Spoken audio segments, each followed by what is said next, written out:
quisiera que meditáramos en la carta de Pablo a los Romanos con motivo del mes de la Biblia que finaliza hoy día y comenzamos el mes de la Reforma esta otra semana. Quisiera invitarlo entonces a abrir sus Biblias en la carta de Pablo a los Romanos, en el capítulo 12. Romanos, capítulo 12.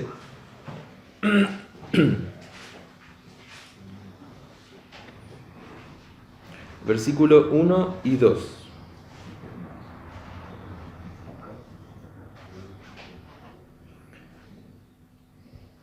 Romanos capítulo 12, versículo 1 y 2, dice así: Así que, hermanos, os ruego por las misericordias de Dios que presentéis vuestros cuerpos en sacrificio vivo, santo, agradable a Dios, que es vuestro culto racional. No os conforméis a este siglo, sino transformaos por medio de la renovación de vuestro entendimiento, para que comprobéis cuál sea la buena voluntad de Dios, agradable y perfecta. Oremos.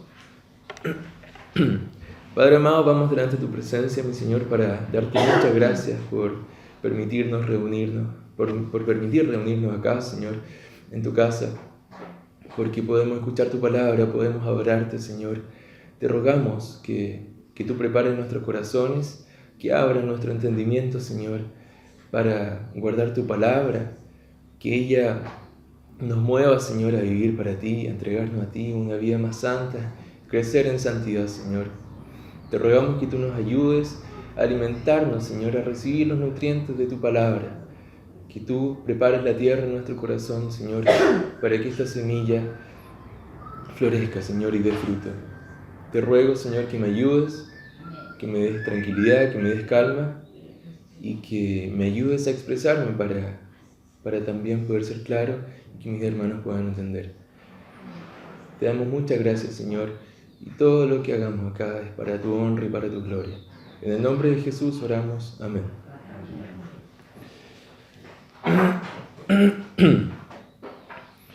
La caída del hombre, el pecado, como nosotros entendemos, afectó todas las áreas del hombre.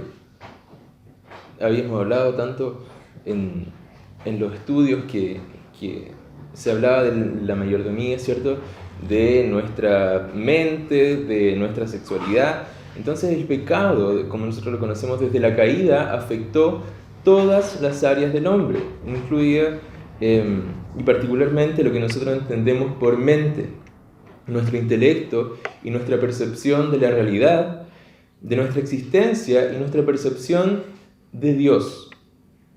Pero vemos por el testimonio de las Escrituras que el problema de la mente del hombre, de nuestra mente, no radica en su desarrollo intelectual, sino en la dirección en cuanto a sus pensamientos con respecto a la persona de Dios. El problema con nuestra mente no es tanto desarrollo intelectual, sino en la dirección de nuestra mente, en la dirección de nuestros pensamientos en relación a la persona de Dios. Leímos en la primera cita, en el primer texto, en Romanos 1, versículo 18 al 25, que decía: porque la ira de Dios se revela desde el cielo contra toda impiedad e injusticia de los hombres que detienen con injusticia la verdad. Porque lo que de Dios se conoce les es manifiesto, pues Dios se lo manifestó. Porque las cosas invisibles de Él, su eterno poder y deidad, se hacen claramente visibles desde la creación del mundo, siendo entendidas por medio de las cosas hechas, de modo que no tienen excusa. Entonces Dios se manifestó y se manifiesta a todos los hombres por medio de la creación. Y ellos entendieron que había un Dios con su mente. Dice: pues habiendo conocido a Dios, no le glorificaron como a Dios ni le dieron gracias, sino que se envanecieron en sus razonamientos y su necio corazón fue entenebrecido. Entonces, sabiendo de la existencia de Dios, ellos desecharon a Dios, no quisieron a Dios. Los hombres no quisieron a Dios. Eso es lo que está diciendo Pablo acá. No le quisieron glorificar como a Dios, ni le dieron gracias, sino que se envanecieron en sus razonamientos y su necio corazón fue entenebrecido. Profesando ser sabios, se hicieron necios y cambiaron la gloria de Dios incorruptible en semejanza de imagen de hombre corruptible, de aves, de cuadrúpedos y de reptiles. Prefirieron cualquier cosa antes que Dios. Eso es lo que está diciendo. Ellos entendieron que había un Dios, pero no quisieron. Tenían la capacidad intelectual de saber que había un Dios, pero no quisieron a Dios. Desecharon a Dios. Por lo cual, Dios también los entregó a la inmundicia y la concupiscencia de sus corazones, de modo que deshonraron entre sí sus propios cuerpos, ya que cambiaron la verdad de Dios por mentira, honrando y dando culto a las criaturas antes que al Creador, el cual es bendito por los siglos. Amén. Y el versículo 28 al 32 del capítulo 1 de Romanos dice: y como ellos no aprobaron tener en cuenta a Dios, Dios los entregó a una mente reprobada para hacer cosas que no convienen. Esa es la descripción de la mente del hombre, del intelecto del hombre que se nos da acá. El hombre conoce a Dios, sabe de Dios y tiene el suficiente desarrollo intelectual para saber que hay un Dios por medio de toda la creación, que es el testimonio de Dios. Pero no quiso. ¿Y Dios qué fue lo que hizo? Los entregó a una mente reprobada. Y es triste esta descripción que acabamos de leer. Y a través de la historia vemos hombres con una mente privilegiada, hombres que consideramos genios, que son capaces de desarrollar curas para enfermedades, que son capaces de desarrollar teorías, ¿cierto? Hombres que nosotros consideramos genios y que todo el mundo considera una genialidad, hombres brillantes, pero que aún así rechazan al Dios de las Escrituras, rechazan a Cristo. Y la Biblia a estos hombres los llama necios. La Biblia a estas personas con un intelecto tan alto los llama necios. Salmo 14, versículo 1 dice el necio en su corazón: no hay Dios. No porque no lo pueda encontrar, sino porque él lo detesta. El Espíritu de Dios nos trae de las tinieblas, ¿cierto?, a la luz. Nos trae de las tinieblas a la luz admirable. Abre nuestro entendimiento al conocimiento de Cristo y redirecciona nuestros pensamientos a la verdad. Eso es lo que hace el Espíritu con nosotros. Eso es lo que hace el Espíritu de Dios con nosotros. Sin embargo, aún siendo redimidos por la sangre de Cristo, nos vemos en una tenaz batalla por la santidad contra el pecado que mora en nosotros, que aún hay en nuestra mente.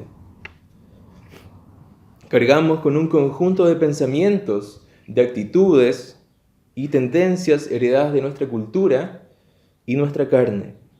Por esta razón, Pablo en el capítulo 12, que leímos al principio, exhorta a la renovación de nuestro entendimiento. Dice: así que, hermanos, os ruego por las misericordias de Dios que presentéis vuestros cuerpos en sacrificio vivo, santo, agradable a Dios, que es vuestro culto racional. Lo primero que debemos notar es que a quién Pablo se está dirigiendo. No son inconversos con quienes habla, son amados de Dios, como dice el capítulo 1, versículo 7, llamados a ser santos. Son gente que es cierto que el Espíritu Santo les ha abierto el entendimiento.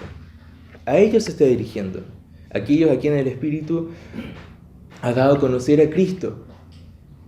No habla a la mente del hombre natural, no habla a los que se pierden, sino al pueblo de Dios. Porque no se le puede pedir al hombre natural que se ofrezca como sacrificio vivo. Porque Pablo dijo anteriormente que el hombre natural, ¿cierto?, se había ofrecido y había entregado su cuerpo a la maldad, al pecado. La Biblia entonces nos exhorta primero también a considerar las misericordias de Dios. Pablo dice: así que, hermanos, os ruego por las misericordias de Dios que os presentéis vuestros cuerpos. Pablo venía hablando a lo largo de la carta de los Romanos de la elección de Dios, de su soberanía, de su gracia, de la libertad que tenemos en Cristo, de el don de haber sido llamados a ser hijos de Dios, de haber sido traídos a la luz de Cristo. de nuestra adopción. Y mirando esa misericordia, considerando toda la misericordia de Dios, Pablo dice, nos exhorta a presentar nuestros cuerpos como sacrificio vivo, todo nuestro ser como un sacrificio vivo. Vivo en un sentido porque tenemos vida en Cristo, porque se contrasta también con los sacrificios ofrecidos en el Antiguo Testamento, que eran animales muertos, y aquello que está muerto no puede obrar, no puede actuar. Vivo, pero sacrificio, porque estamos muertos al pecado. Como dice Romanos 6:11, así también vosotros consideraos muertos al pecado, pero vivos para Dios en Cristo Jesús, Señor nuestro. Estamos muertos también al mundo. Como dice en Colosenses, capítulo 3, versículo 3, porque habéis muerto y vuestra vida está escondida con Cristo en Dios.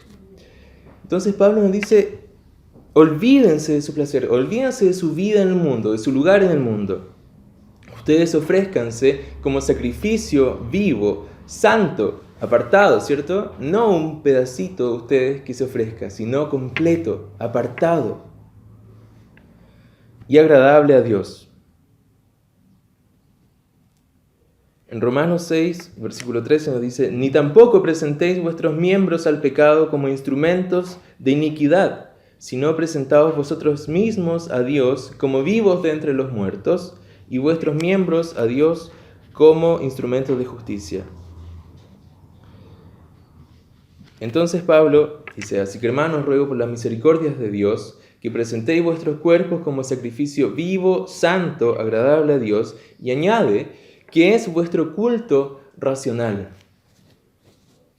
La palabra utilizada en este verso para culto es latreia, como en el griego, y es utilizado para referirse al servicio que rendían los sacerdotes del Antiguo Testamento. Entonces, es utilizado como el servicio que rendían los sacerdotes en el Antiguo Testamento, ¿ya? Y la otra palabra es racional, nuestro culto racional, que es la palabra lógicos, de donde se deriva naturalmente el lógico que nosotros entendemos ahora, o también tiene una otra traducción que es como consecuente, ¿ya? Lógico, consecuente. Entonces, dicho de otra manera, dice, ofrecer nuestra existencia entera a Dios en todas las áreas de nuestra vida es el servicio lógico que debemos rendir a Dios. Es lo lógico. El sacerdote del Antiguo Testamento no decía un día, mire, ¿sabes que hoy día yo no quiero ofrecer sacrificio a Dios? No amanecí con ganas de sacrificar algo a Dios. Entonces voy a hacer otra cosa, me voy a dedicar, no sé, a la agricultura, ¿cierto? No podía.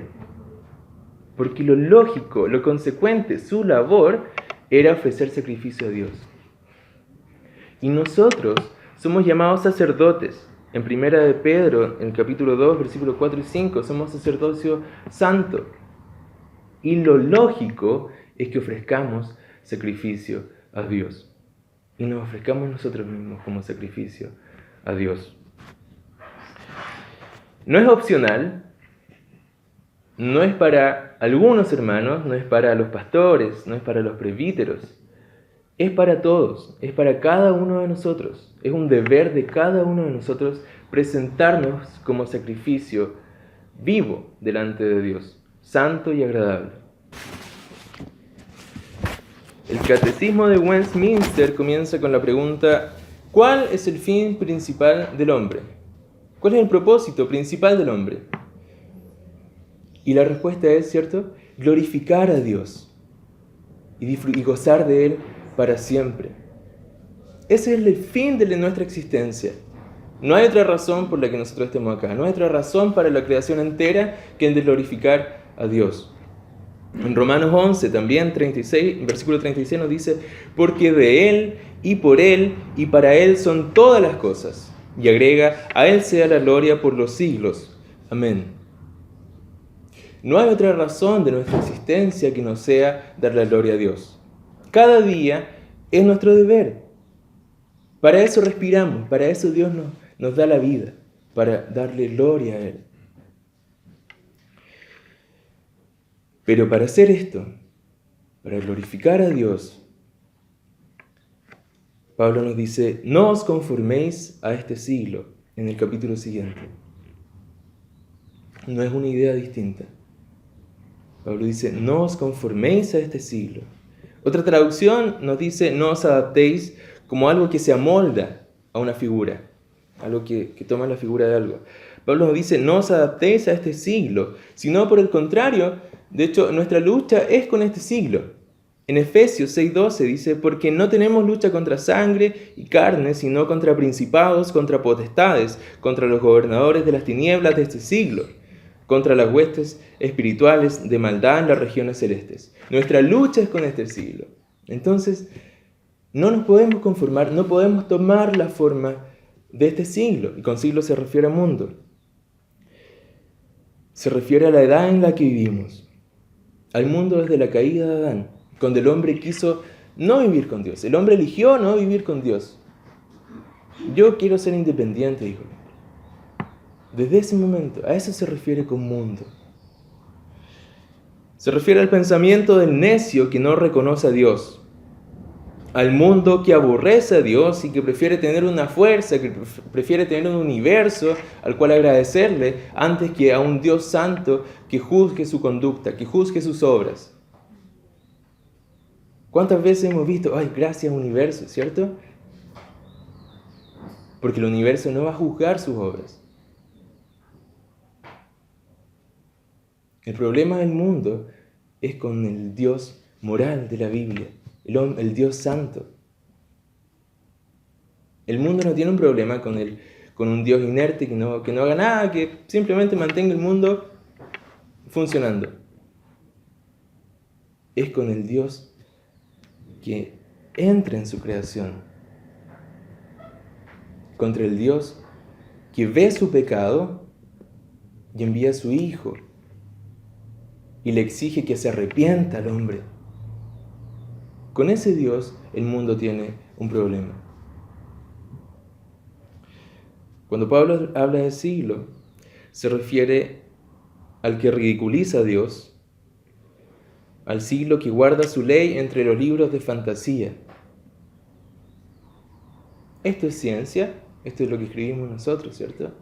Pero la Biblia son cuentos, son fábulas. A ese siglo se refiere Pablo. Al siglo cuyo corazón piensa en constante mal, al siglo que vive para sus deleites y placeres, al siglo que cría a sus hijos sin el temor de Dios, al siglo para el cual la palabra de Dios es locura y cuyo corazón detesta a Dios.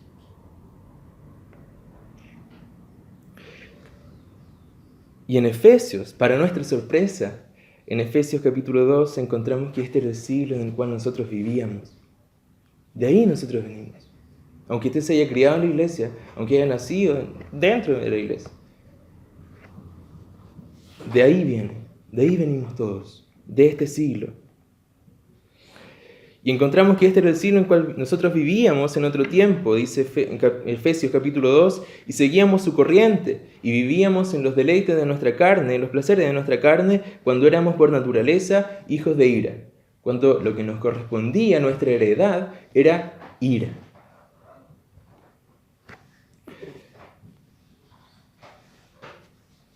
Hermanos, estamos en constante cambio.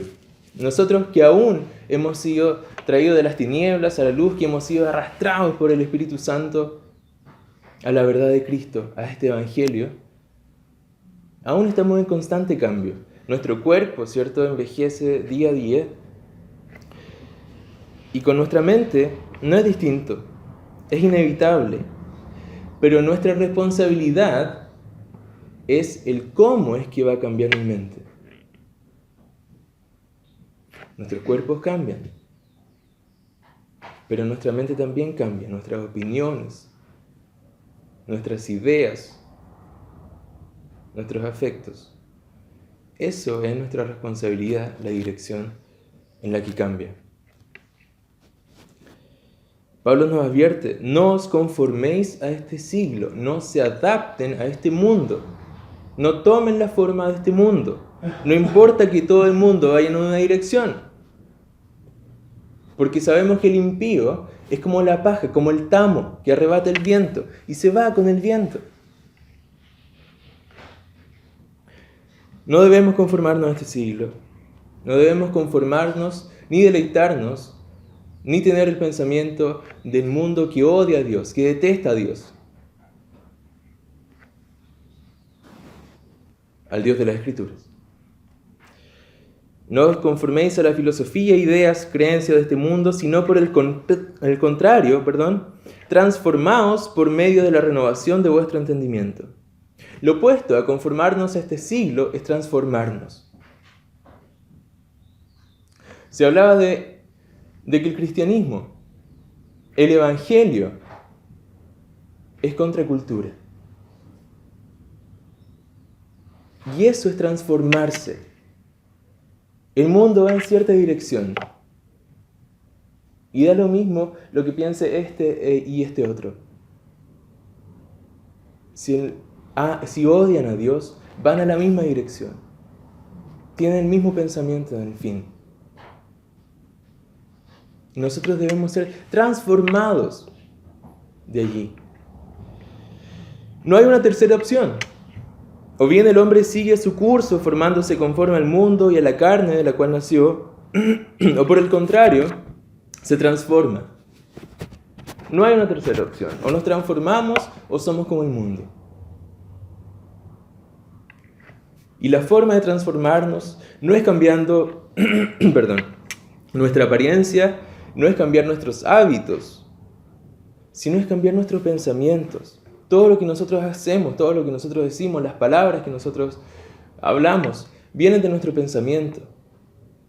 Y es allí donde debe haber una transformación, donde debe haber una renovación en nuestra mente. Cuando Pablo habla de la renovación, ocupa la raíz griega kainos, no para referirse a algo nuevo, nuevecito de paquete, sino algo nuevo que sea distinto a lo anterior, mejor a lo anterior, diferente, opuesto a lo anterior. Por tanto, Pablo nos dice, haga nuevo su pensamiento, su mente, su perspectiva de la vida, sus sentimientos, sus deseos, mejoren su mente. Una renovación no de un momento,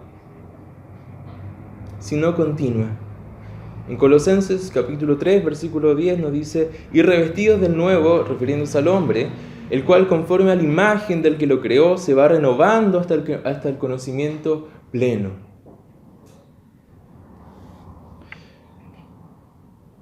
Hermanos, nosotros venimos del mundo con una mente llena de ideas, de pensamientos que van contra las Escrituras, que van contra lo que Dios quiere. No importa cuán buenas sean en sí mismos o positivas sean en sí mismas, si van contra lo que Dios dice.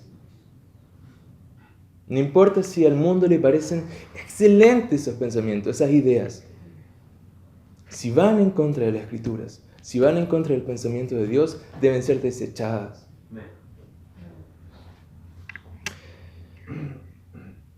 Y no podemos glorificar a Dios, lo cual es el sentido, es por lo que estamos acá, a menos que estemos siendo transformados por la renovación de nuestra mente.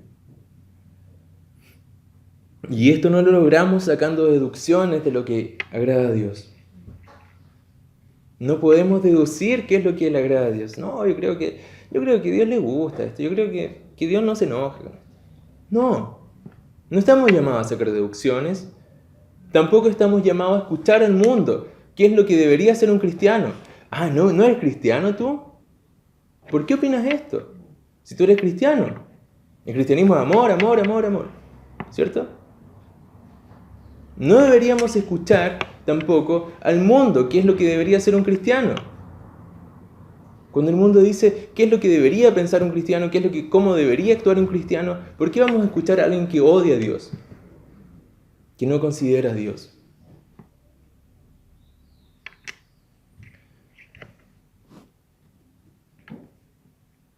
Solo oyendo la voz de nuestro Dios podemos renovar nuestro entendimiento.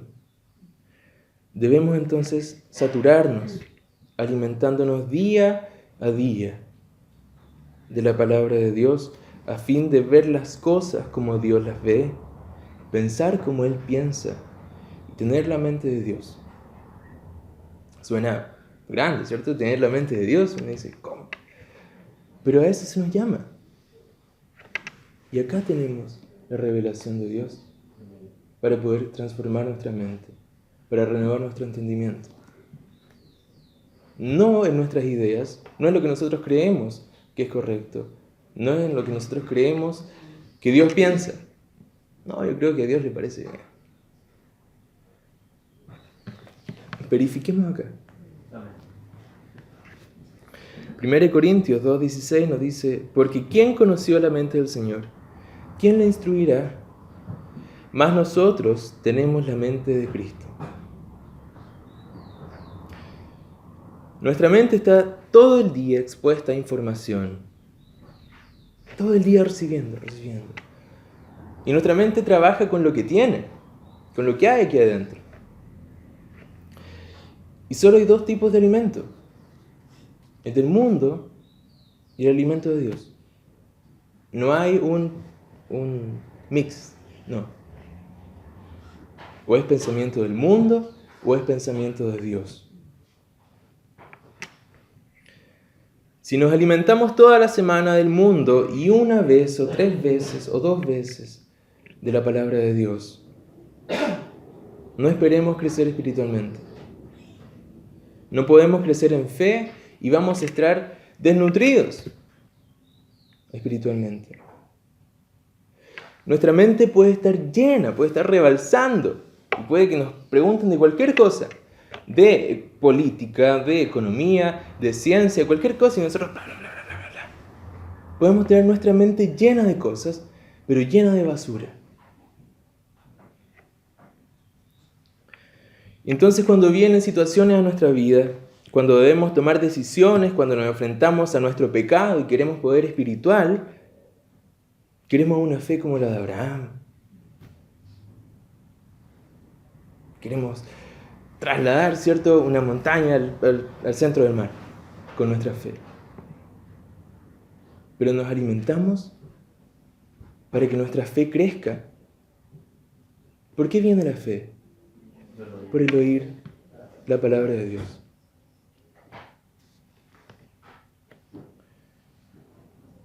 Queremos poder espiritual e ignoramos la voz de Dios y somos diligentes, somos irresponsables con nuestro deber, con nuestra obligación de alimentarnos espiritualmente.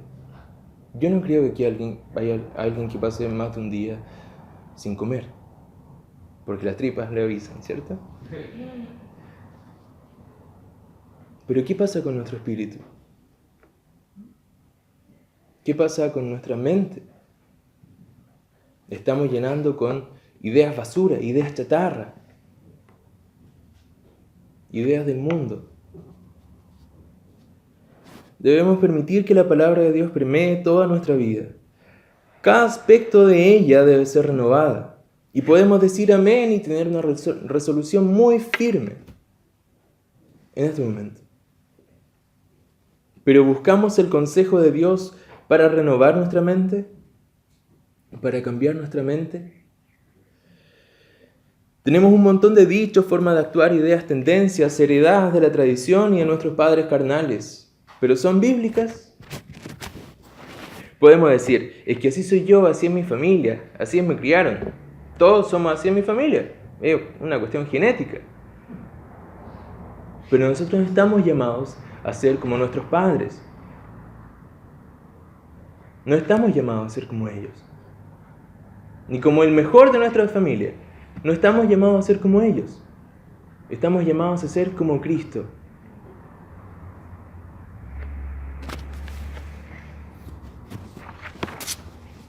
Cristo fue quien ofreció su cuerpo como sacrificio vivo, santo y agradable a Dios.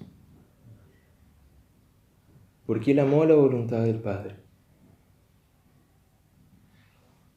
Juan capítulo 6, versículo 38 nos dice, porque he descendido del cielo no para hacer mi voluntad, sino la voluntad del que me envió. Y en Lucas el capítulo 22, versículo 41 y 43, nos dice en la oración de Getsemaní: y él se apartó de ellos a distancia, como de un tiro de piedra, y puesto de rodillas oró, diciendo: Padre, si quieres, pasa de mí esta copa, pero no se haga mi voluntad, sino la tuya. Cristo fue quien se ofreció como sacrificio vivo, santo y agradable a Dios. Y nosotros somos exhortados, a tener la mente de Cristo. Y no podemos tener la mente de Cristo si nos conformamos a este mundo, al mundo para el cual la palabra de la cruz es locura, es impensado.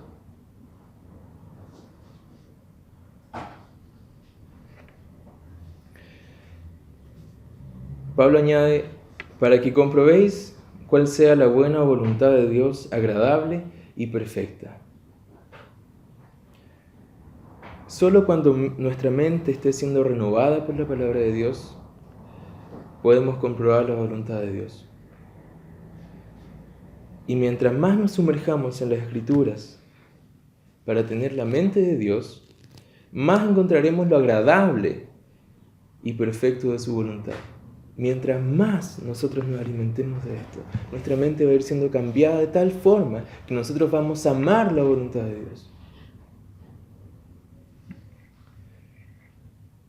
Porque los incrédulos no soportan el consejo de Dios. En Jeremías, capítulo 6, versículo 10 nos dice: ¿a quién hablaré y amonestaré para que oigan? He aquí que sus oídos son incircuncisos y no pueden escuchar. He aquí que la palabra de Jehová les es vergonzosa, no la aman. ¿No les ha pasado encontrarse con alguien que es un tema vergonzoso? El Evangelio. ¡Qué impensado! ¿Arrepentirme yo?, dice.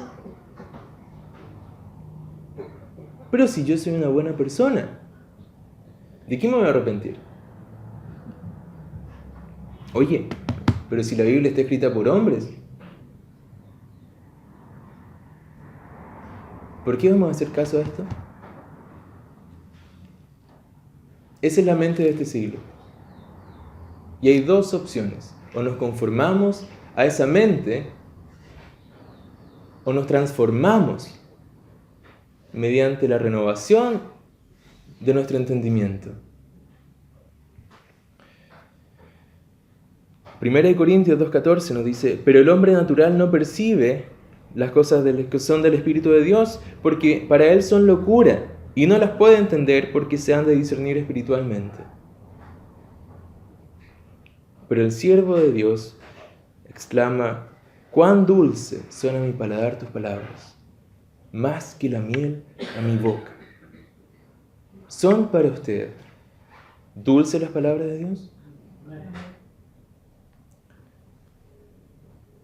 Yo me acuerdo, antes de que el Señor me hiciera entregarme, yo leía un versículo que decía: vosotros sois mis amigos si hacéis lo que yo os mando. Y yo decía: pero ¿cómo? Eso suena como el niño que dice: oye, si la pelota es mía, ¿qué van a jugar? Yo decido quién juega, ¿o no? Muy mandón. Vosotros sois mis amigos, ustedes van a ser mis amigos si hacen lo que yo mando. Pero a medida que el Espíritu va renovando nuestro entendimiento, uno dice: quiero cumplir esos mandamientos. Y eso es lo que nosotros tenemos que aspirar, a decir como Cristo: que no se haga mi voluntad sino la tuya, porque la tuya es perfecta. Eso es tener la mente de Cristo, eso es renovar nuestro entendimiento. Y no solo en cosas de iglesia, no solo en qué canciones se deben cantar, o en cómo debe ser una predicación, o cómo deben ir vestidos los hermanos. En todos los aspectos de nuestra vida debe estar permeado por la palabra de Dios. Tenemos acá, imagínense que tenemos un lleno de archivos con el tema, por ejemplo, economía. Y tenemos ideas de nuestra mente, de nuestra cultura. ¿Qué es lo que nos dice la cultura que debemos hacer con nuestro dinero? ¿Cómo debemos manejarlo? Pero ¿son bíblicas? Si no son bíblicas, fuera. Y vamos cambiándolas por las verdades bíblicas, por lo que dice el Señor. Por eso es tan importante que seamos responsables con nuestras obligaciones, con nuestra obligación de leer las Escrituras. Busque una hora que le acomode, que no le dé sueño. Busque un momento que no le canse o que no se distraiga. No es necesario que se ponga a hacer ensayos de las Escrituras. Es alimentarse, es alimentar su espíritu. No es para los presbíteros, no es para los que predican, no es para los que dirigen, no es para el pastor, es para todos. Es para todo este alimento.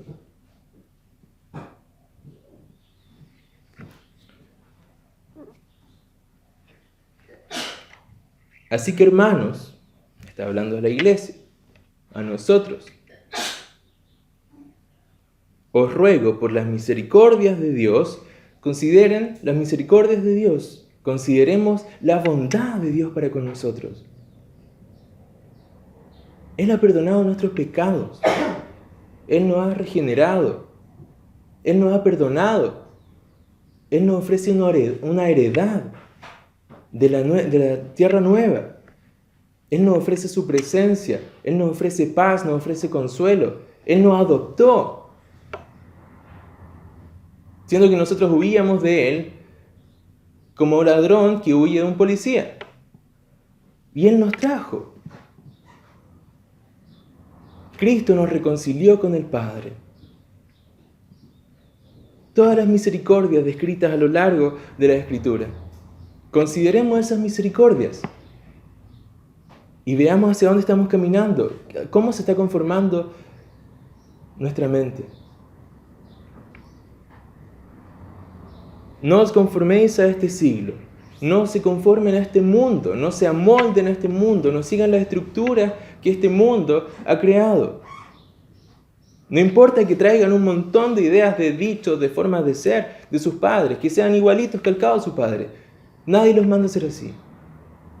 Dios nos exige que seamos como Cristo, para poder dar gloria en la forma que dio Cristo gloria al Padre. Y ese es el propósito de nuestra vida. Esa es la razón de nuestra existencia. No es para que acumulemos bienes, no es para que vivamos una vida sosegada. No. El sentido de que nosotros vivamos, de que existamos, es dar la gloria a Dios.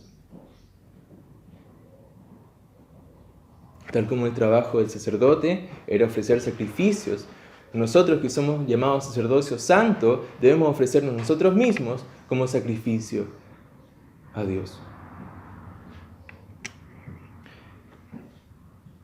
Lo opuesto a conformarnos a este siglo es transformarnos por medio de la renovación de vuestro entendimiento. Nunca vamos a crecer en santidad, nunca vamos a crecer en fe, ni nunca vamos a crecer espiritualmente mientras no renovemos nuestro entendimiento primero.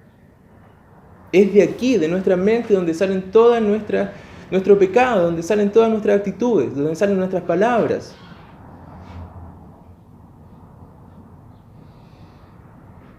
Usted dice algo indebido y se pega un chachazo en la boca. Dice, no debería, no boca, lengua, mala. Es su pensamiento el que está mal. Es nuestro pensamiento el que trae cosas del mundo. Os ruego, dice Pablo.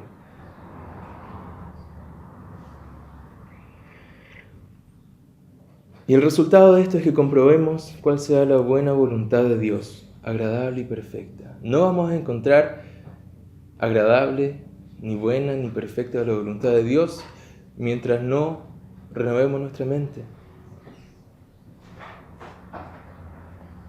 Y como ya lo he dicho, renovar nuestra mente implica sacar todo aquello que hay del mundo, todas las ideas del mundo, y reemplazarlas con las Escrituras. Por eso es tan importante nuestra Biblia. Por eso es tan importante leer la palabra de Dios, porque allí nosotros conocemos la mente de Dios, a fin de poder tenerla, a fin de poder pensar como Él, ver las cosas como las ve Él. Que el Señor les bendiga, hermanos, y que el Señor nos ayude a poder renovar nuestro entendimiento, a dejar esa pereza intelectual, esa pereza de nuestra mente de querer leer las Escrituras, de querer sumergirnos en las Escrituras, de querer alimentarnos de esto.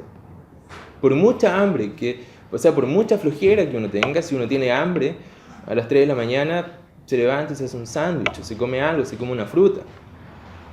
Por mucha flojera que uno tenga. ¿Y por qué es distinto con la palabra de Dios?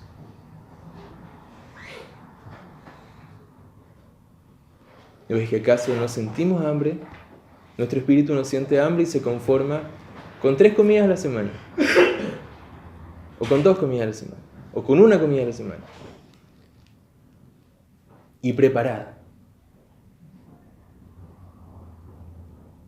¿Por qué no vamos nosotros? Aprendamos a cocinar acá y alimentémonos. Busquemos en todas las áreas de nuestra vida, que necesitan ser cubiertas por las Escrituras. Es la única forma en que nosotros podamos glorificar a Dios, que nosotros podamos cumplir con el propósito por el cual fuimos creados. ¿O está usted glorificando y alabando a un Dios que no conoce? ¿Cómo vamos a alabar a Dios si no le conocemos? Y Él se ha revelado por las Escrituras. Ese conocimiento que el hombre natural solo obtiene por la creación y que prefiere no responder a ella. Ese conocimiento de Dios que el hombre detesta, a nosotros se nos entregó las Escrituras para poder conocer a Dios. Que Dios nos ayude, que Dios nos dé ánimo, que nos dé energía y que despierte en nuestro corazón hambre por la palabra de Dios. Esto no es un tema ligero. No es un tema poco. Si nosotros vemos a un niño en la calle o a un alumno de nosotros que esté bajo peso, que esté con problemas alimenticios, se llama al apoderado, se le hace un tratamiento, se le suministra el alimento, los nutrientes que necesita.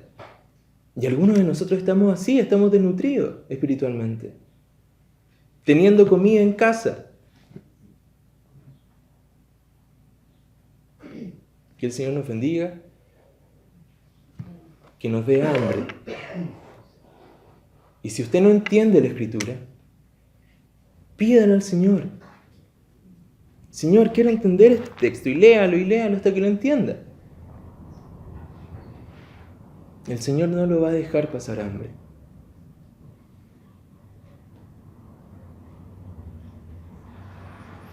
Renovemos nuestro entendimiento. No nos conformemos a este mundo. Transformemos nuestra mente. Despojémonos de todo el pensamiento mundano que hay en nosotros, porque todavía lo hay. Para que podamos ser como Cristo, para que podamos tener la mente de Cristo, amar la voluntad de Dios y para que podamos darle gloria. Oremos.